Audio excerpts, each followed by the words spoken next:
ভেনেজুয়েলায় হানা দিয়ে প্রেসিডেন্ট মাদুরোকে আটক করেছে আমেরিকা, দাবি মার্কিন প্রেসিডেন্ট ডোনাল্ড ট্রাম্পের। মাদুরো এবং তার স্ত্রীকে ভেনেজুয়েলা থেকে উড়িয়ে নিয়ে যাওয়া হয়েছে। ভেনেজুয়েলার ভাইস প্রেসিডেন্ট ডেলসি রদ্রিগেজের দাবি, প্রেসিডেন্ট কোথায় তারা জানেন না। ভেনেজুয়েলার স্থানীয় সময় রাত 2টো নাগাদ পরপর 7টি বিস্ফোরণ, কেঁপে ওঠে কারাকাস।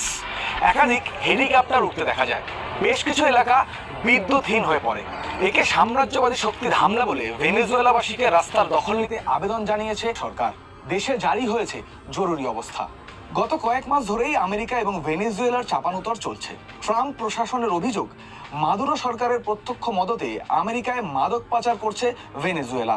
সেপ্টেম্বর মাস থেকে ক্যারিবিয়ান সাগর এবং পূর্ব প্রশান্ত মহাসাগরের 35টি নৌকায় বোমা ফেলেছে